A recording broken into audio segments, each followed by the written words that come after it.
Hello and welcome to Campaign Comrades, your favorite leftist gaming podcast. I am your host, Ben, and with me, as always, are my co-hosts. I'm Mike. I'm Matt. What up? It's Rick. We have had a crazy few weeks on the game release front. We are, if I may speak for others in the chat, that feeling a little overwhelmed personally at the sheer amount of Some of us content. just feel tarnished. Yeah, you could say, yes, but I haven't even dipped my toes in yet. I have my copy. It's sitting on my shelf, but I am at this point 52 hours into Horizon Forbidden West, and I want to get guesses. What do you think my percentage completion is? That's a solid number. I'm going 47. Okay. I'm going a little lower. I'm gonna say 40. Just an even 40. I was gonna say 18, but I'll say 22. 33.3%. Oh, price of right rules. Mike gets it. Yeah. It is. There's probably at least half, if not even closer to 2/3 of the map that's still just completely covered in the fog of war. It's I just got like my third tall neck. For those in the series, or those who don't follow the series, it's the mechanism tower. Yeah, Assassin's Creed. It's the tower. Ubisoft tower you unlock and it exposes the majority of the map. And you bring up the Ubisoft function. That's what kind of gets to my heated gaming moment for the week about Horizon. For all its improvements, and for all the graphical changes, the nuance of character interaction and character design, combat is way more weighty, and I was saying this a lot. I get whacked a lot. You get hit, and you get hit hard a lot, which is even I'm at level 35 or something. And you're still just finding even small machines can one or two shot you fuckers. Yeah, if you're not careful. But it's so that's really rewarding that way. But then it still falls into so many of these traps of just the classic kind of open world bit. There is a nice diversity of side content, but then when you get down to it, it is a lot of the same in terms go here, of, do this. Yeah, go here, collect this part, bring it back here, find this person who's gone missing, rescue them. The highlight ones have definitely been the ones that utilize the new navigation or traversal mechanics and stuff. I just finally got the diving mask maybe 8 hours ago in terms of gameplay. And that has opened up definitely a lot more. But it definitely feels like both of these releases have really the added verticality is just probably my favorite part. You've been saying the added verticality really adds to the experience. Yeah, it's interesting. I do agree with the criticisms that I don't think it goes far enough in terms of the traversal, in terms of the openness of the traversal. You're still limited by certain terrain paths, but you can get around that. It's simply taken care of by you just go in. There's a setting you can click to have the climbing things always on, so that when you get close enough, you see them. So it takes away a whole lot of the uncertainty, so you can kind of plan your path. I remember in Zero Dawn the amount of just random jumping I did onto geometry to get to places I shouldn't be. That's always did it so many wrong ways, and it was probably the slower way to do it, but because I found it, I was gonna figure out if I could actually pull it off. It's always fun to just jump up a rock face. Yeah, I solely was able to kill my first Thunderjaw just because I had that one vantage point. Matt was watching me on stream. Oh yeah, it was fucking just taking pot shots. Peltering. Yeah, couldn't do anything about it. Nice. Find that spot. They can't see you, but you can see them. Well, no, he could see him, but there's just enough room that you could back off, and he couldn't hit you with whatever he was doing. And I was slowly peeling off all the weapons, so eventually, it was just kind of helpless. The one thing that both that both these new games are missing, though, is trans icon Sneasler, who puts you in a basket and climbs rock walls for you. So Sneasler. Is that Arceus? yeah, Yeah. What this is is one of the Sneasler? Pokemon you could ride. It's Yeah, a you just evolution of all you do is Sneasel you see your eyes peeking out of his in a basket. Yeah. It's Oh, pretty, that's on your kinda back, cute. on its pretty back, cute. and it climbs. It's fucking fantastic. Now I want a Sneasler. I don't even know what that thing is, and I want one. So much sass. It's fantastic. I'm curious to hear about. And you said where do you feel the verdict? Like, so you can't just climb up anything. It's not Breath of the Wild. No, and in that's that regard. always the Okay. comparison it comes down to. And it's not something that like I don't like think it needs to be that level. And I'm not super Breath of the Wild I'm not was as- pretty ballsy with letting players climb pretty much everything. Anything. That's yeah.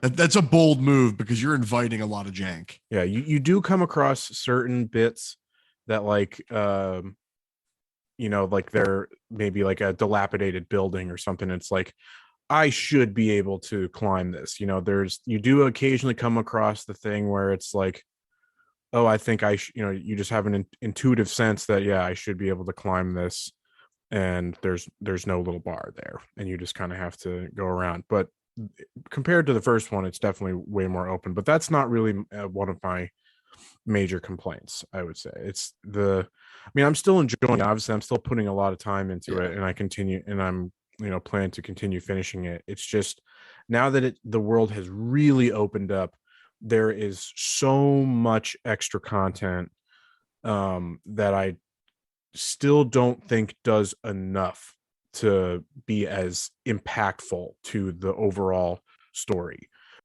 It does a good job of fleshing out the world. You are seeing the world that the protagonist Aloy is trying to save, but she's still it's in terms of how it's written and all this stuff, the character is still very far removed from the lives of these people, and it's like their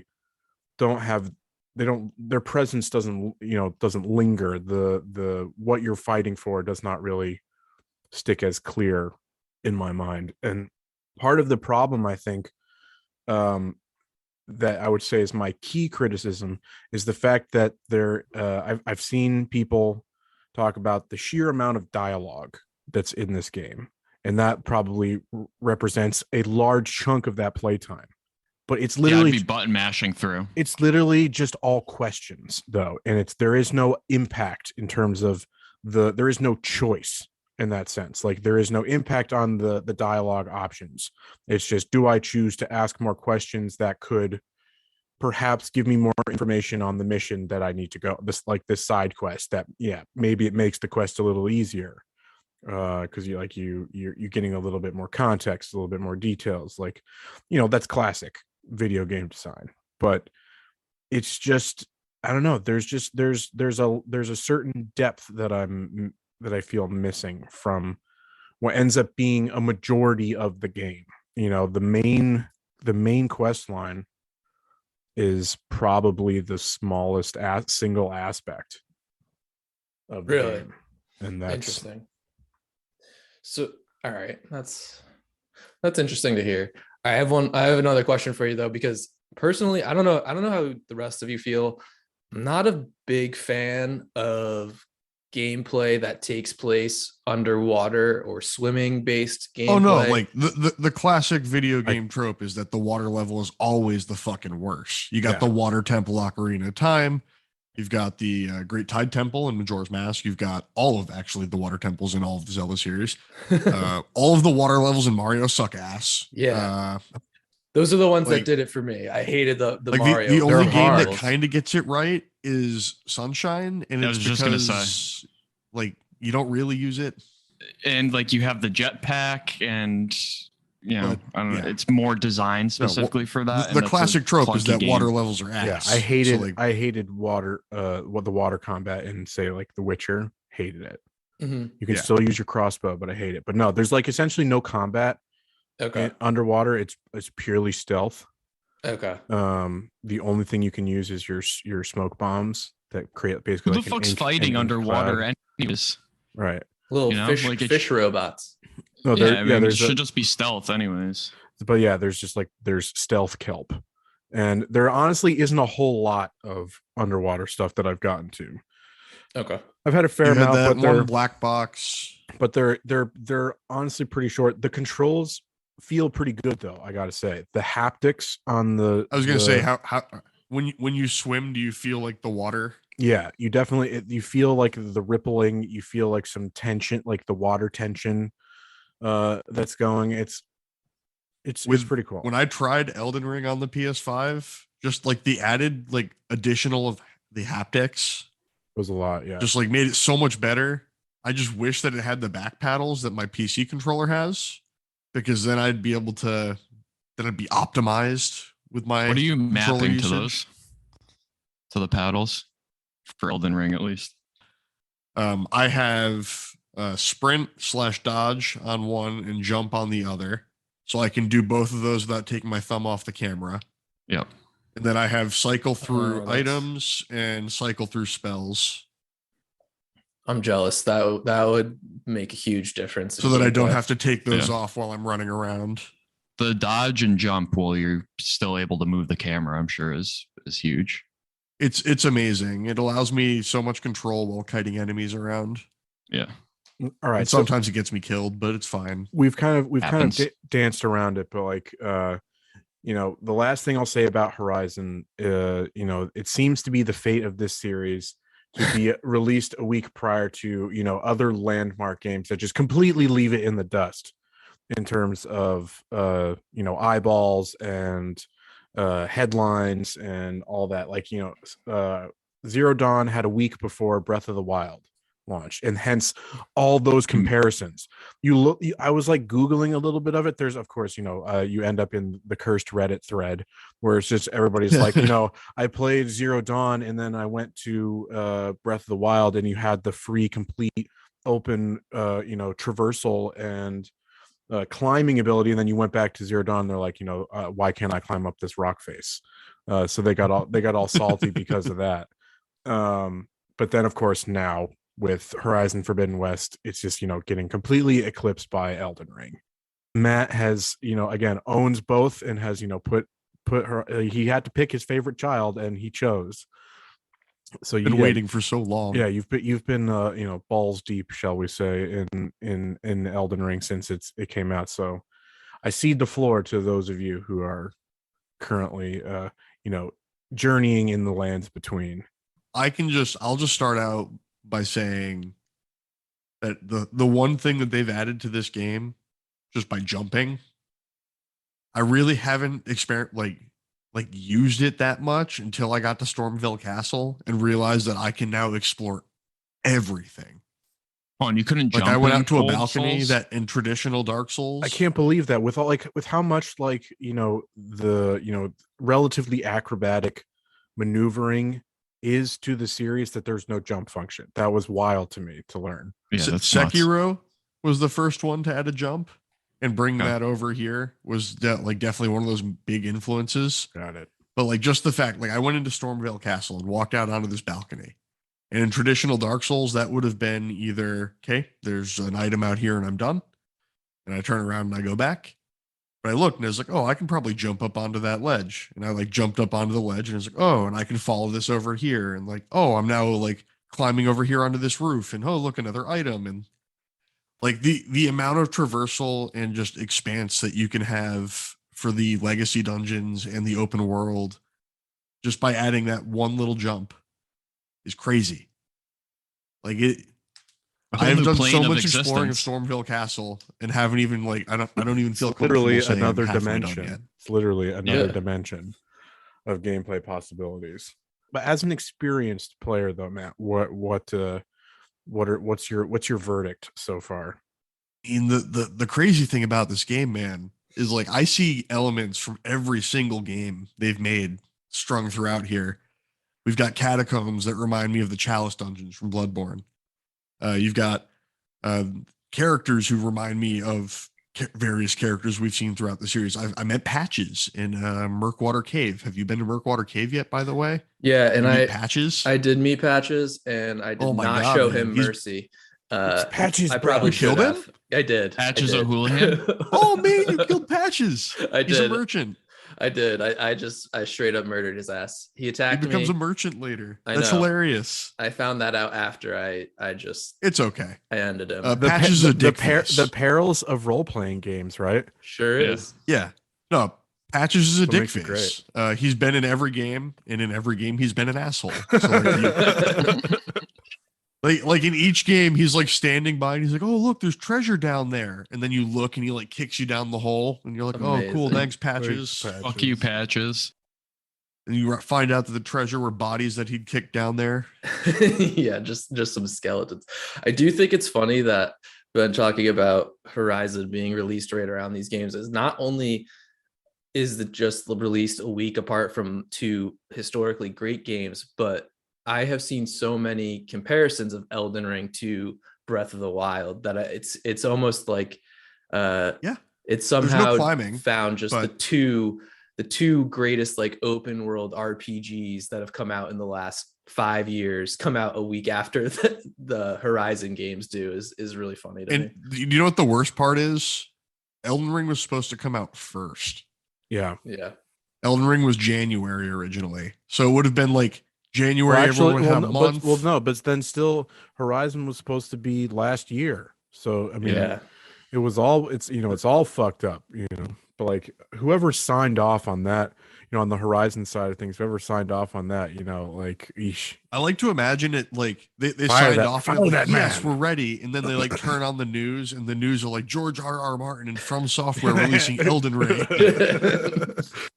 Yeah, we've locked it. We've locked in our date. We've got no competition. It's looking wide open. Yeah, We're not going exactly. to have a repeat of last time. Yeah. Good Someone on was From Software. That was, smart marketing on their part. Like, let this game, like everyone get their willies out with it on Horizon for a bit, and then bam, Elden Ring.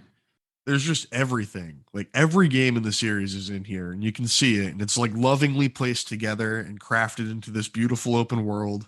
It's beautiful to watch. Like, I haven't been playing, but I've watched Matt play. I Rick promise play. you could play this game.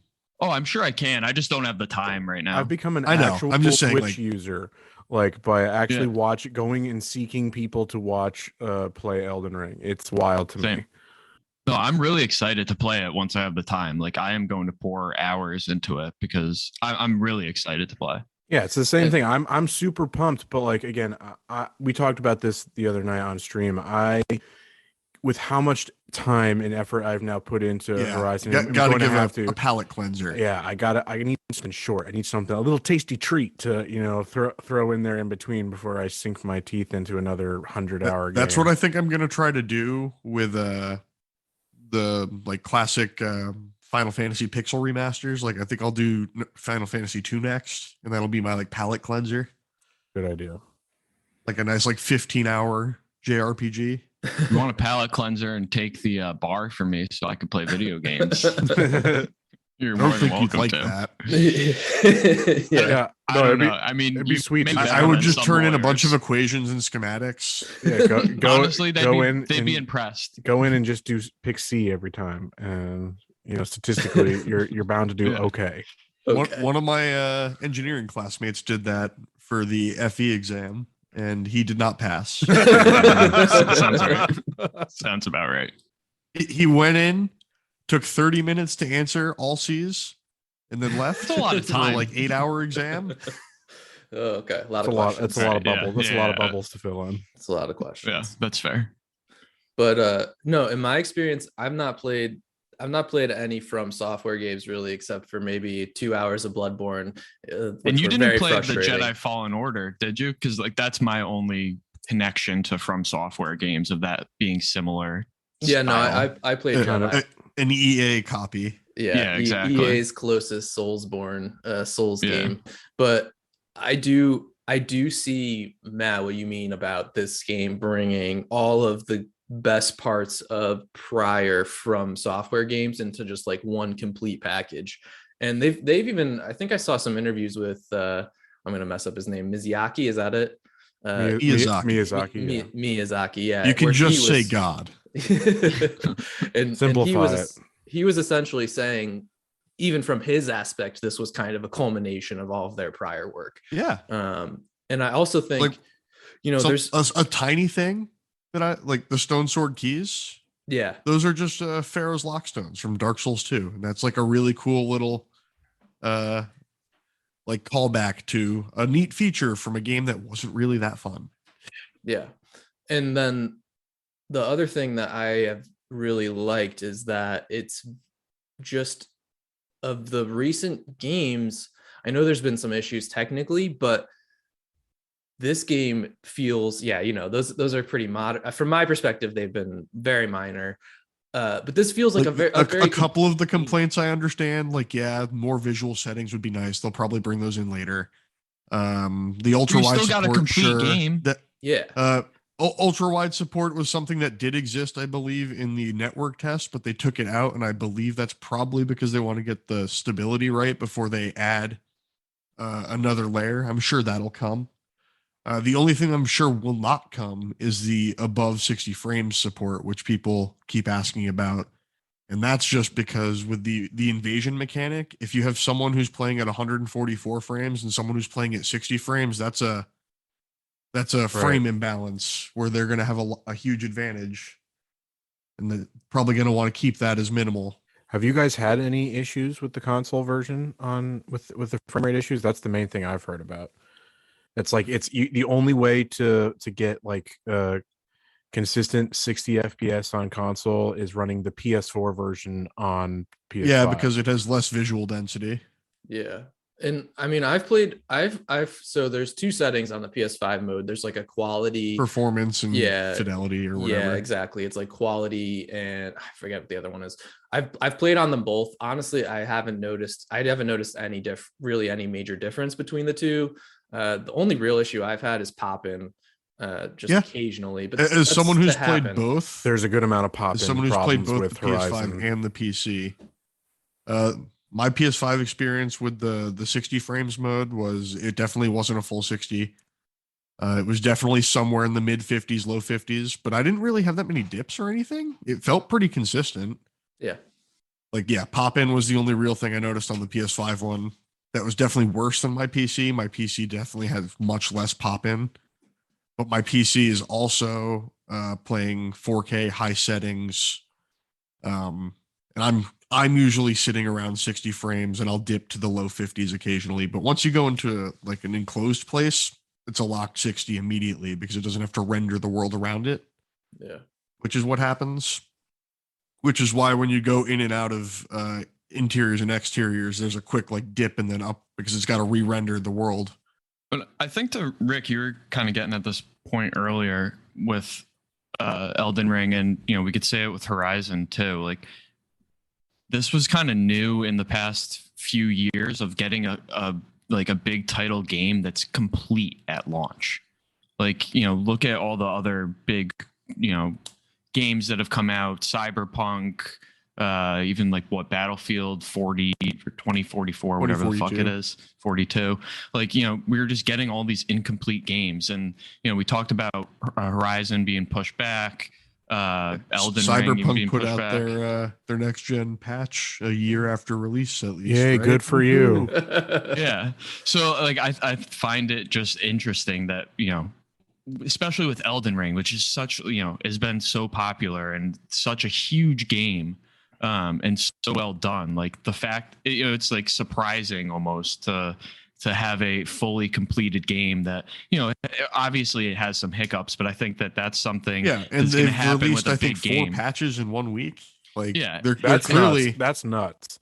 Yeah. Well, and like we're at a point in technology, I think, that like that's just going to happen. Like, you're going to be able to patch it quickly like that, and there's going to be little hiccups that you can't account for. They had a day one patch. They had a patch that was out the Saturday morning right after to help fix performance with the shaders. Like, that was and like those you don't are really all see like that. minor things and like performance things, not like the fucking game just like doesn't have graphics or like the NPCs are fucking Textures don't load. Like the game still runs like well. It's a new game though, and it's a huge game, so it's obviously I remember have some when hiccups. the big cry was when the Final Fantasy VII remake released, and there was one instance of a texture not loading in proper on the back of a door that you see exactly once and then never see again. And they were like, "Oh my god, it's just completely broken." There's a broken game. My immersion is lost. Like, I mean, I do think it's interesting, and I think the thing that is funny about this is you see all these companies like then griping when their games get poorly reviewed, and they're like, "Oh, what could we've done?" Blah blah blah. Yeah. Like we're trying. Like look at the Halo discourse with their developers being like, "You're asking for too much," when they're promoting a game as a service. The Halo Reddit is a cesspool right now. Yeah, it's so like, sad. These are not. Like, and then you see this stuff get released, and it's released as a game that's, it is finished. These are minor issues. These are things that they're fixing pretty quickly. These are finished games, and they're getting good reviews. And it's like, oh, I wonder what the fucking correlation is. That's something that's been talked about a lot on Reddit. As someone who browses Reddit, or resident Reddit, a lot of people are like, well, how come it's got like such a high score if it's got these performance like hiccups? It's like because it's got such a high score because it's a good game. Yeah. And those are just hiccups. You can look not past an hiccups game. for a game that can get past hiccups. And this game doesn't. It's like again, none of these hiccups are game breaking. None of them are game breaking. It's like I've had one crash. I've had one crash on PC, and it was on my second day. That's less crashes than I have. It was a classic From Software engine crash, and it's like it's fine because I've had that crash happen before in other games, and yeah. And it hasn't happened again in however many hours of gameplay you've put into both versions that you own. Yeah. Well, I mean, it's a very like particular thing to have happen. Like I would have to be I would have to want to do it again. Essentially, I would have to be trying. Yeah. So I mean, you bring up a good point, Rick, of like, even Battlefield, EA or not EA, whatever fucking makes Battlefield, Dice, EA and Dice, yeah. Complaining that like Halo was the reason that they didn't do well. And it's like, no, it's not Halo's fault that they made a good game, and then it was yeah. But then you look at the Halo community, and you're like, are you sure you want to compare to this right now? But it's like, I mean, Halo.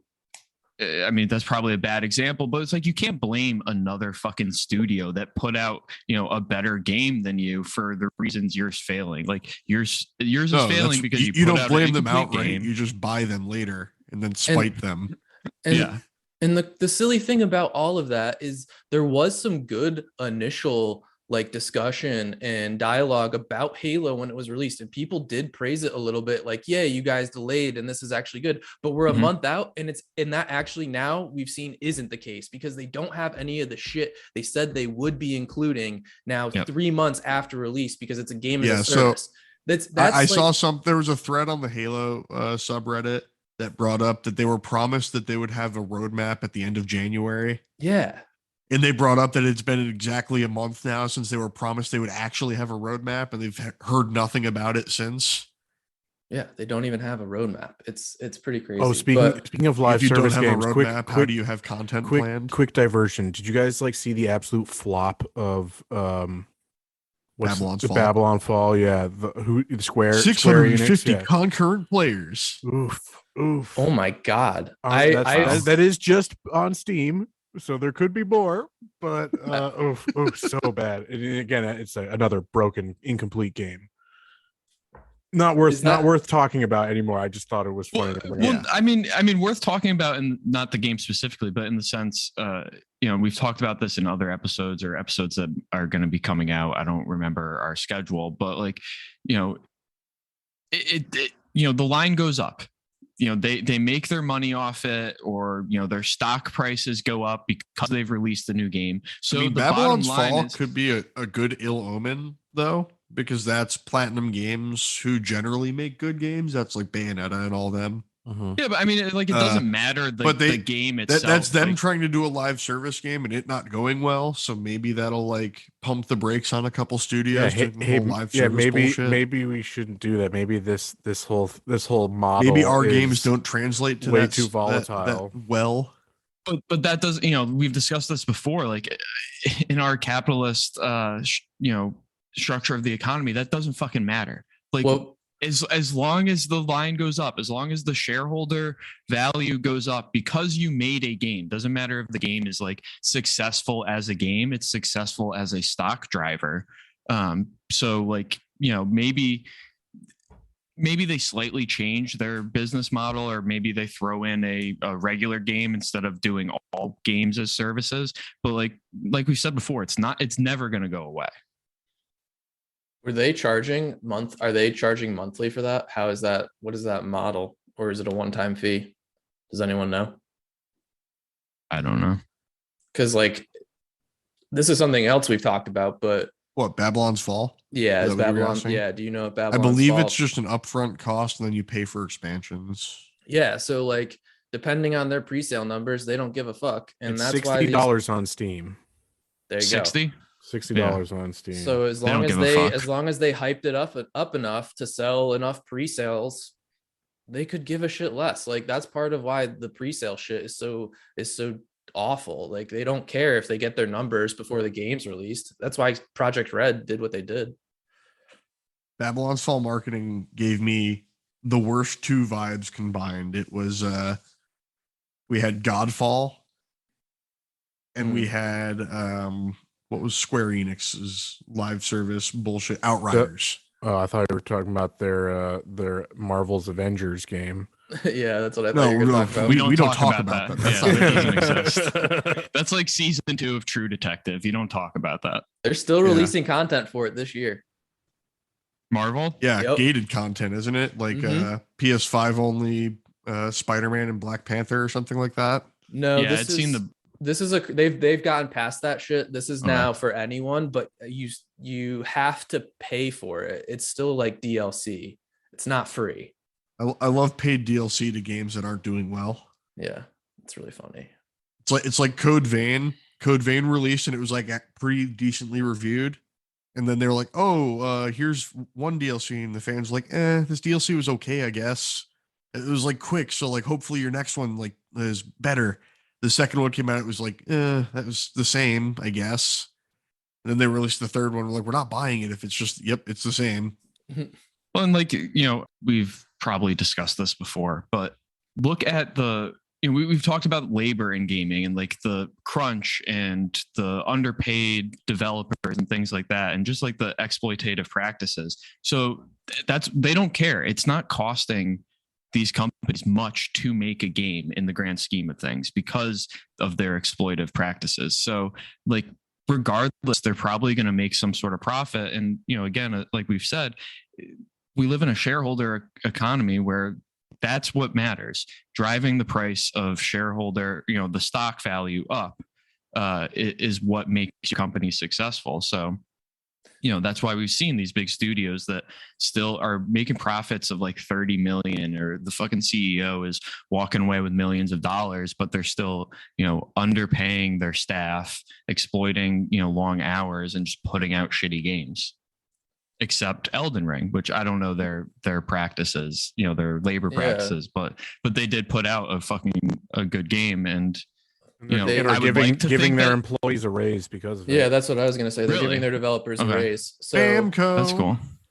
we can all Bandai. hope that From Software's success on the market maybe helps drive it. I mean, I probably won't, but they're Yeah, at I least mean, I doing don't things think the it right will. way.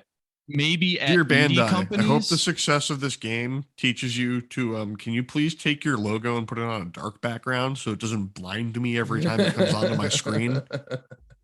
My No, but TV's I got like 1,000 nit brightness or something like that, like HDR. So every time that bright white screen comes Just on, Oh, I'm whole being white. the blasted. spotlight.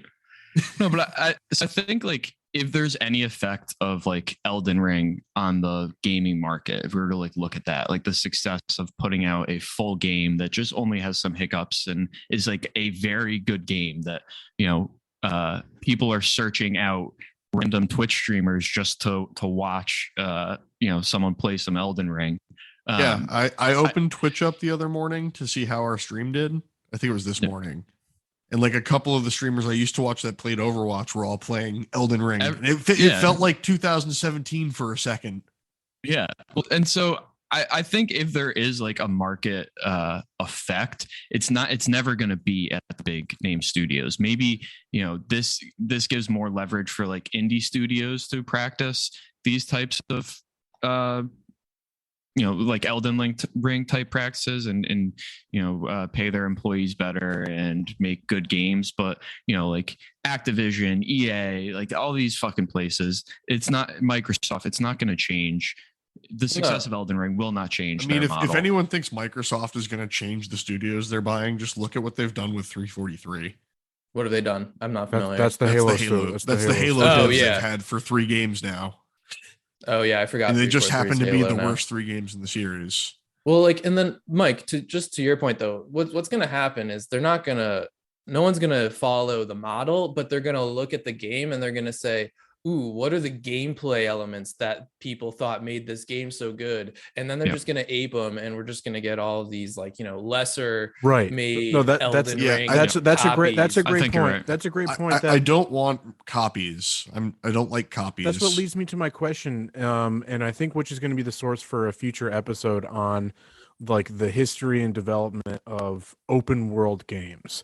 Because that's just like what the reality is. Like, what do you guys feel with these new games on the state of open world games? Because for the longest time, it's just like any open world game is the Ubisoft model, and we've said that even like games like Horizon that are, that are breaking ground in some ways are still the Ubisoft model. Still tied to that look of it. So where does Elden Ring come into play? Where do you think that's going to become the new standard that everything is based off of? The only thing that they have, and it's not really like towers, it's kind of like towers, I guess. The map pieces. Is there's these obelisks where you can pick up map fragments, and then that gives you the sections of the map. And if you don't have that section of the map, you can still see where the obelisk is, so you can make your way towards it. Yeah. Like that's the only like tower-ish mechanic you'd see in there, but I don't really see a lot of the other typical Ubi. There's no clutter on the mini map. There's no 1,000 icons to go run to. The Horizon mini map. Oh markers. My god! Or the Horizon map is so dense.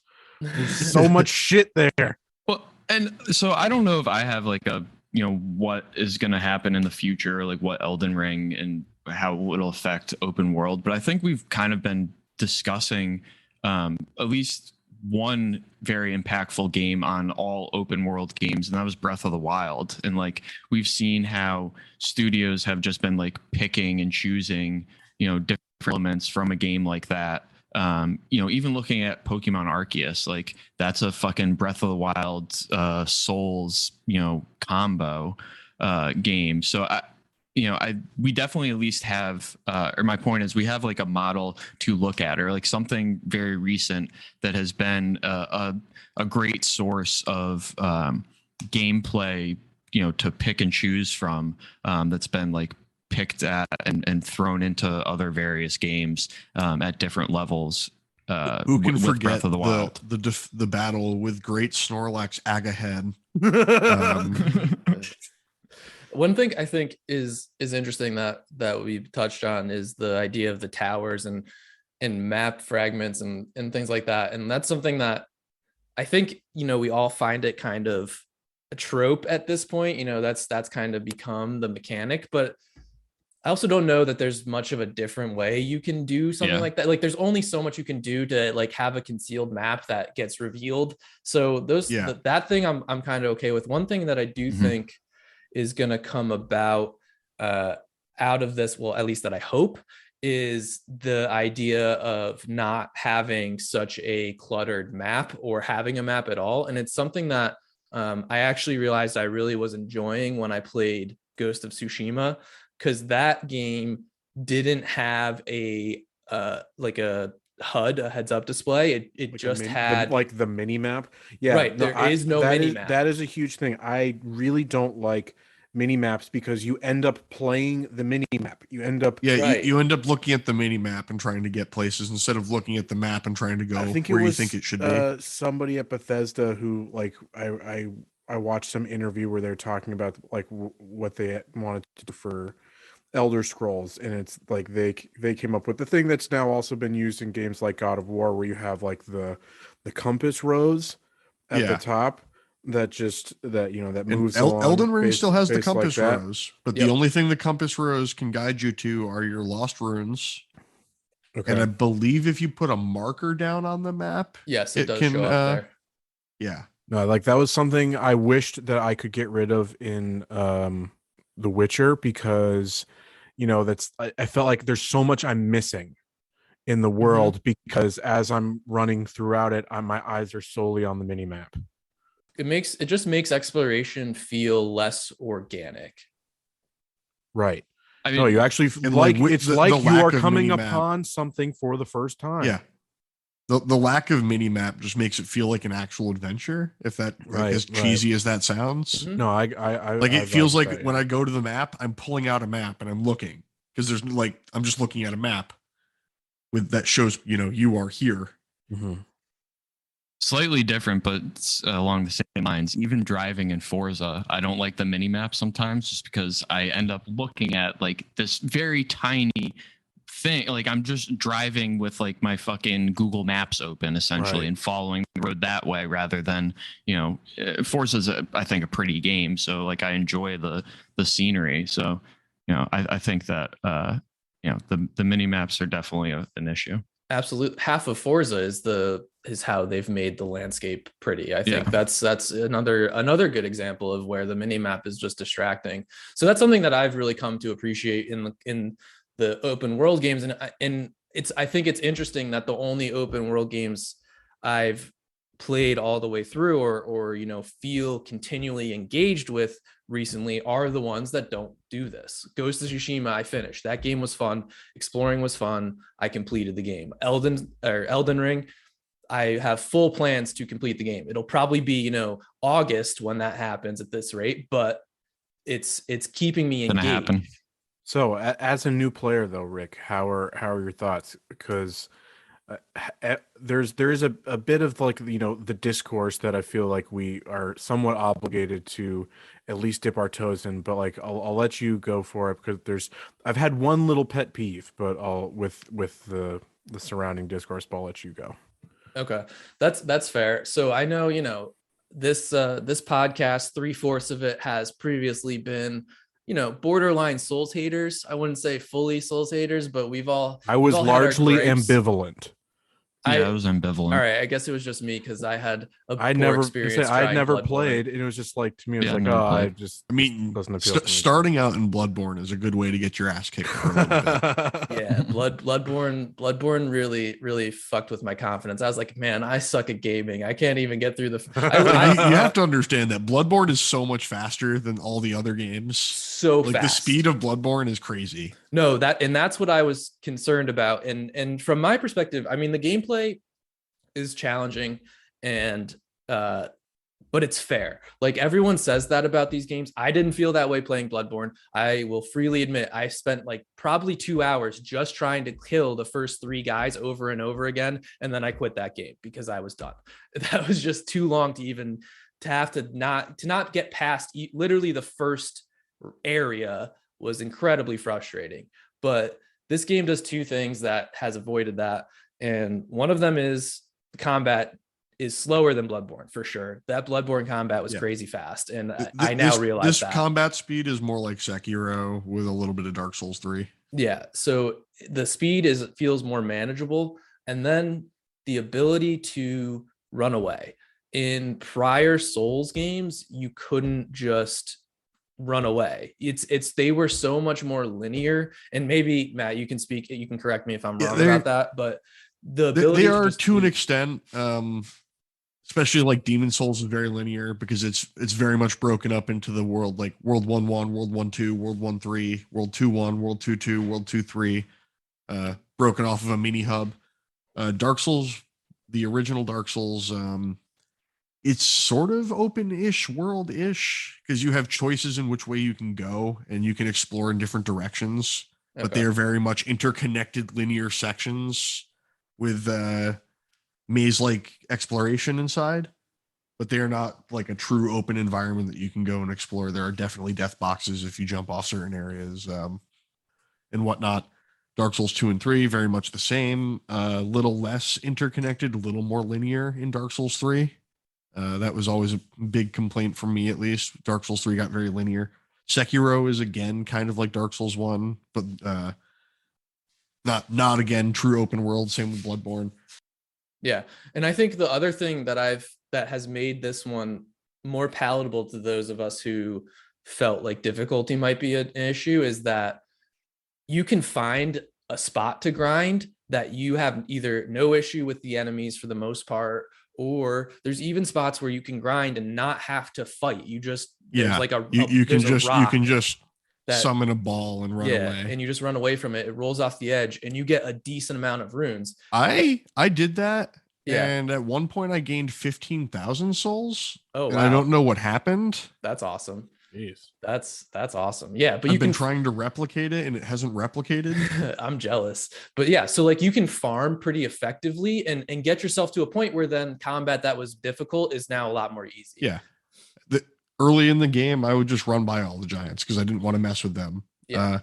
At this point, I go through the hillside and farm. I think there's like a group of 6 of them on one side. Yeah, and I'll just go through and farm them just willy-nilly with magic because they can't do anything about it because they're silly giants and I'm a man with thumbs and intelligence. And then they start attacking. And a big pointy I love that stick. they do damage to each other. The fact that enemies hurt themselves in big groups is awesome. It's fair.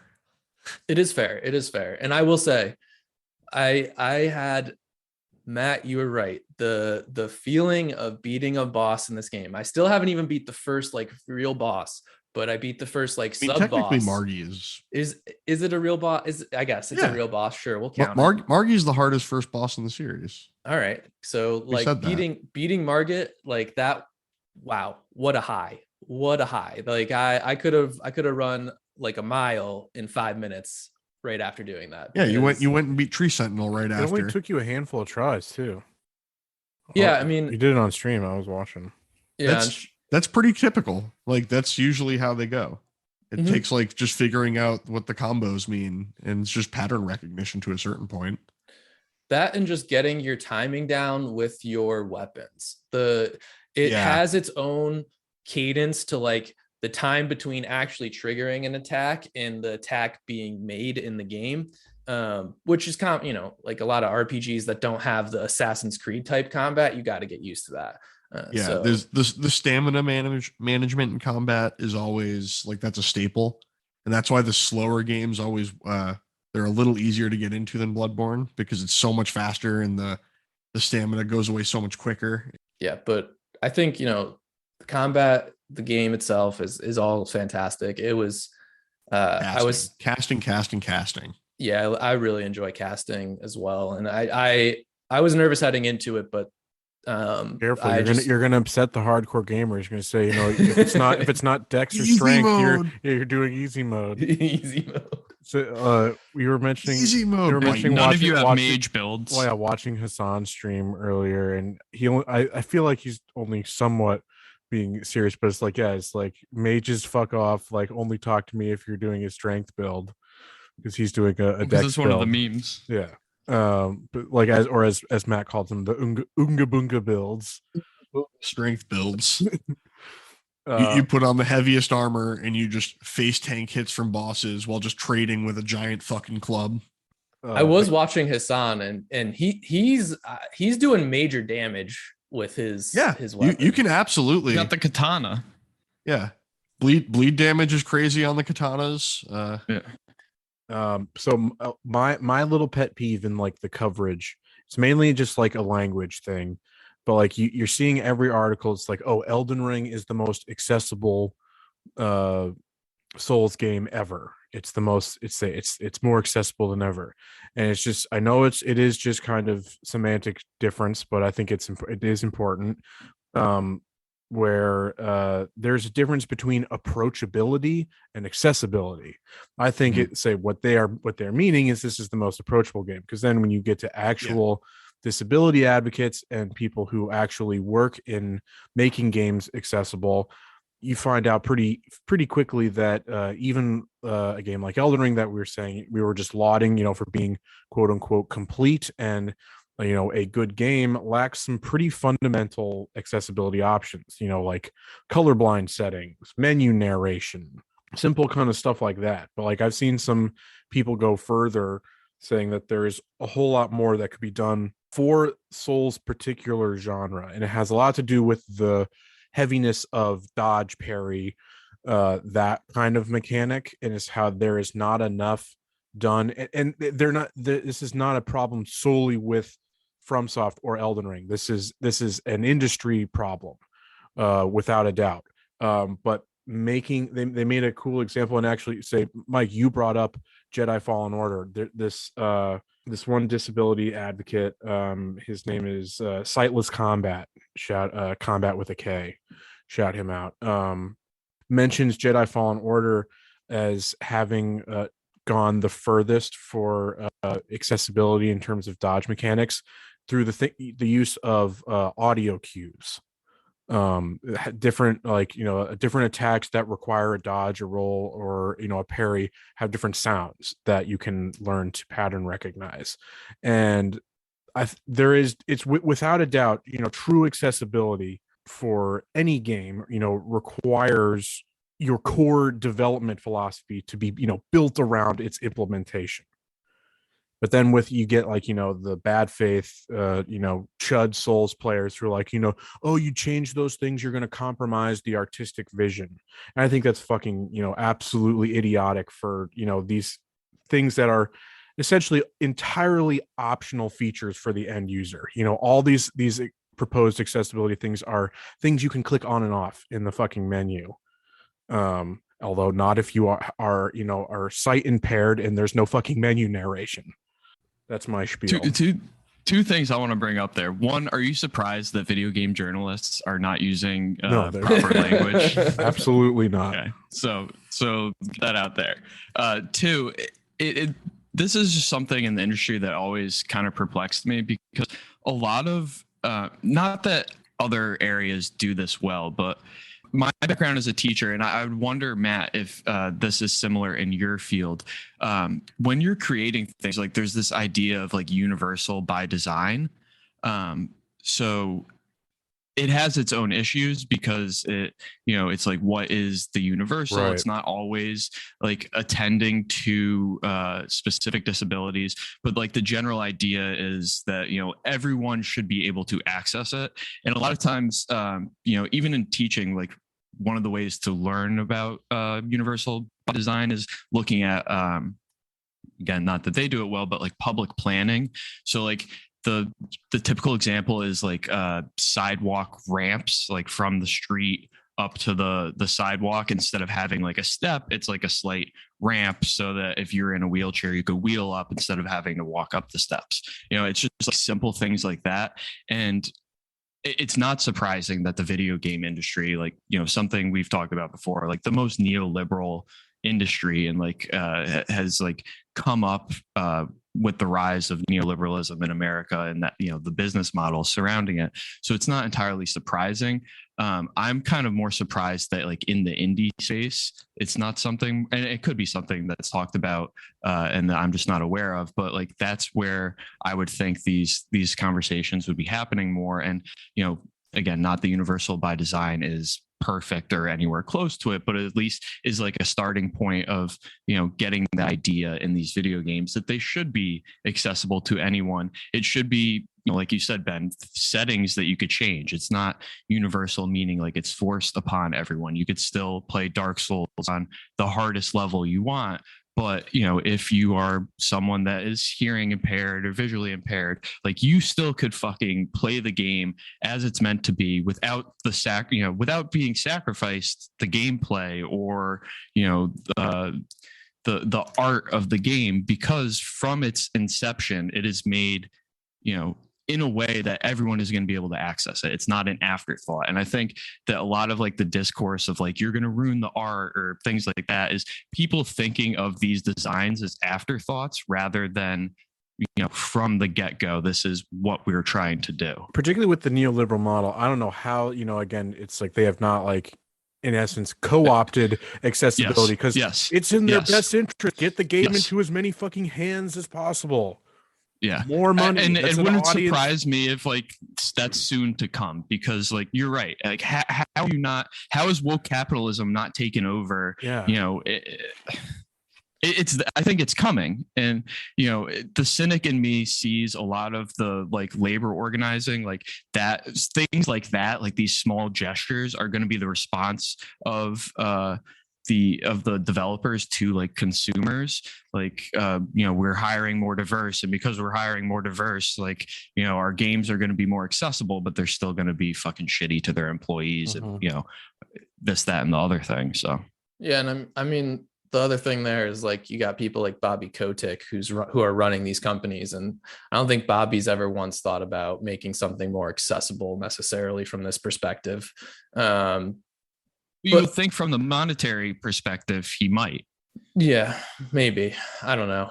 I think it's interesting though that like you bring up a point that like a lot of these things are just literally options just to be turned on or off that don't even like I don't think we're talking about impacting gameplay. Like it's not about, but I think that's important of like easier. where you're making the decision. And I think that's where like a lot of people are thinking that like these are going to be afterthoughts, and that is why they're going to ruin the game, rather than them being like at the forefront of the design. There are designing certain, it in a way. You know, if you like, you know, are actually like I don't have the technical expertise to know these things, but reading enough of actual, you know, accessibility advocates, there are certain things, certain tools, like say an example is given for like waypoint finding and travel, and you know, the simple bit of traveling must be a fundamental building block from the earliest stage of development. You know, it's like you cannot, it's not something you can just kind of, you know, staple it's onto. A backwards design. Yeah, like you are designing from the end user experience back rather than forward, which is the current model. Correct. Right, but again, I still think like these things are largely, they don't change gameplay. Like you can introduce these settings and you're not changing gameplay. You're just making it so that people are able to play the game. Like it's not, it's not asking From Software to take hit points off of the bosses. That would be changing gameplay. Like that's different than making things accessible. Yeah, people want to, you know, face and overcome the challenge, you know, on terms that you know, allow them to do so. Well, and that's why, like, I agree with you, Rick. I just, I think my point was like the discourse around it is like people thinking in this way that anything that is done after the fact is going to have a significant impact on gameplay, which it won't. I just don't even like, yeah, if that's the case, I don't understand that thought process. Like that would mean everything post release could somehow mess up gameplay. Like generally enhancements are what come out after gameplay. Yeah. And so I guess like my point is that just like changing that narrative and like having the focus, you know, even advocating for accessibility, having the focus be on the accessibility should start from the beginning rather than being an afterthought, is like, then you get rid of the argument completely that it's going to change the gameplay, because it can't. Because if it's starting from the beginning, like that is what the gameplay is like meant to be. You know, you're designing it to be, you know, actually accessible to all these different types of users, rather than having like a Souls player in mind, designing the game for them, and then anything afterwards, you know, Reddit's going to have a fucking shitstorm. I think it's the opposite. I think the people's reactions that are negative are scared that that's what's going to happen, and then they're not going to get the game they're expecting. So, that they're going to build this game from the ground up on, you know, and make it easier. You know, be a baby game. Yeah, it's like exactly. That. It's like, things that make it, they're gonna make this a baby game. It's not the game I want. Yeah, it's like, it's like changing the different settings. Like it's not, again, like it's not universal, meaning that like it's one way for everyone. It's just like universal in that everyone can access it. Yeah, I think that would be good. It's not something that, again, From Software is not a singularly guilty party in any sense. That does not absolve them, however, of, you know, again, some the failure to have some pretty simple stuff. This is a societal issue. Like this isn't even an industry specific problem. This is an everything problem. Like think about the fact that, like, how does someone in a wheelchair get out of a burning high rise? Like that person's essentially doomed. Yeah, New York City, was supposed to. They got sued and was supposed to put elevators at every single subway station, but they didn't because they found it would be cheaper to just give those people in wheelchair settle all the rides. law, Free rides. and settle any They just get lawsuits. free taxi rides or like they get rides or comped whatever. rides. Yeah, because it's cheaper that way. And so it's probably easier to settle lawsuits from disability advocates, at From Software or whatever gaming, it's just in their litigation budget. They don't want to fucking change their design processes. All right. So there's still like a lot of other stuff that, happened over the last couple of weeks, but, much like, the episode itself, everything is getting, taken over by Elden Ring. That's all anybody's is talking about. I guess we can, Fine. Either do a quick rapid fire. Yeah, quick rapid fire bit. The we talked last week or last episode about Nintendo saying fuck you about classic games. The only way you can get them is paywalled behind our shitty subscription streaming service. Sony's doing the same fucking thing with their Spartacus project, and it's going to cost you $16 to do so, and you don't even get full access to day one games like you do on fucking Game Pass, which is the whole thing that they're trying to rival against. And you just get some shitty free trial period like EA Play. See, the thing is, sucks. I think they realize they don't need to give their games first. I mean, for me, it's like, well, I'm just like, why the fuck would I? Basically, any Sony game that I have any interest in playing, I basically know from the get go whether I'm interested. That's what they. Trial. I'm pretty sure that's what they're going off of. They're basically giving that as like, oh, if you don't know yet, here's a trial, so you can test it. No, I think they're just, shooting themselves in the foot from the get go. It's just like, this is meant to compete with Game Pass. No way. I mean, I like that it adds the classic content. That's the only part I care about. That's what I was going to say. The one thing that this does do from a Sony perspective is finally allow the somewhat backwards compatibility that they never gave us. So, there were great PS2 games that you can't play anymore. This will give you access to PS1, PS2, PS3 games. Like there is that benefit, but ultimately, as we've said, streaming service stuff sucks. This is a continuation of that, and I hate Line go up. All right, the other thing we were potentially going to talk about is the huge list of all the upcoming video game adaptations, movies and TV shows and all that shit. But there's so much there. That's the whole point. It's just we need a whole episode on that. Yeah, shit. Maybe that could be a deep dive we do. Game IP is just is as hot as ever. It doesn't matter if it. If they're fucking dog shit, they're still making money. It makes sense. We ran out of comic book characters, so we ran out of literature. Not really. They're still. What are video games but literature in playable form? Exactly. It's the next evolution. Like we knew it was bound to happen. And I think wait until we get movies based on movies. I mean, that's already happening. But we also look at the Ghostbusters reboot. That's a movie based on a movie. But the thing, that's another one. The thing that I think is funny. Well, I mean, essentially it makes sense. Yeah. You've seen, movies and books drive video games. And now video game industry has become so big that the IP from video games are going to start driving, books and movies. And that's just kind of how it works. It's the biggest, we talked about it. It's the biggest entertainment industry there is globally. It would only make sense that IP starts to dominate all the other industries. Yeah, if Horizon Forbidden West sells another 20 million copies, there's no way they're not going to adapt that. No, there's no way. Horizon absolutely is going to. There's no way. Keep selling as the PS5 sells, because that's going to be one of those games that when you get a PS5, you get Horizon. That's going to be one of those pinnacle games you get. Mm-hmm. Yep. And then it's going to come to PC in a year or two, and it'll sell like hotcakes on PC from all the people who said they'll wait till it comes to PC. Or just couldn't get a PS5. Couldn't get a PS5. I mean, I'm assuming in 2 years, people will be able to get their hands on PS5s. Big assumption. Yeah. You have a lot more faith than I do.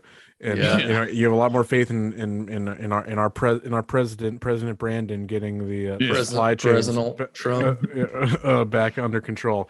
But, you know, I gotta say, I'm excited for the absolute shit show that's going to be whatever is going to become of the Assassin's Creed TV show. I'm so excited. Oh, I'm God. so fucking excited. I'm glad that they looked Michael at the movie with Fassbender- Michael Fassbender and said, yes, More, Give me please. more. More, exactly. please.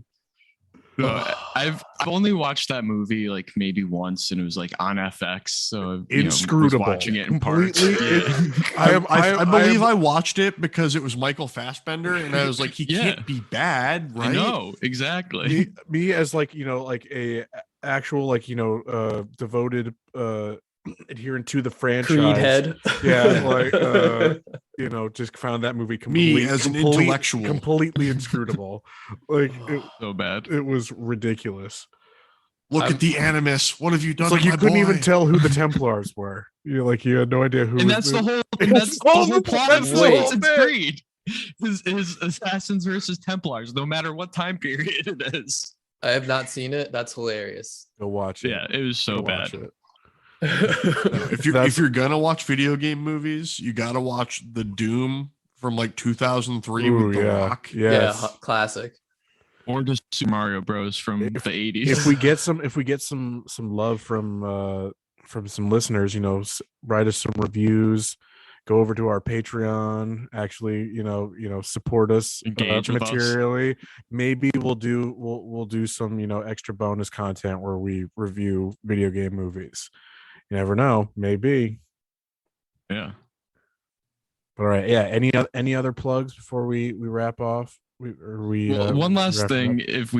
if we have time, hold on. If we have time, I just want to bring it up, and we could just like quick, you know, give it a 2-minute. But the artisan PC builds, you know, that whole debacle. You know, I don't know if people have been following that. It might be a little niche. So go ahead and give us a little detail. Yeah, so the Artesian builds, they did like a live stream. They're like a computer building company, like a pretty small one. They stream on Twitch and like do giveaways, and they have partner programs which are fucking terrible. You get like $100 off a PC if you're like sponsored by them, and you're like, you need to advertise for them by, you know, putting a fucking. And their PCs are garbage, by the way. Their PCs They're are put together garbage. horrible. So you like, you know, you put your artisan builds, you know, fucking logo on your stream. You have to shill for them, and like all they do is give you like $100 off. Here's a nice fucking coupon. like, yeah, it's a fucking coupon. Here's a free SSD, and it's some like fucking vaporware piece of shit. I was listening to Lucid Fox's stream earlier this week when this was breaking, and he showed DMs that he had between Artisan and how he was like pushing back, and you know, they went from giving him like the shitty salesperson to like the manager, and you know, it went from like $100 to like fucking $300, and he's like, go fuck yourself, you know. And like, you know, he's a medium sized, like relatively, you know, big streamer. And so he was like, no, fuck you. But so they had a raffle like within their partner program of people that win a PC. And the person that won the raffle was a relatively small streamer. It was for Twitch affiliates, by the way. That was the.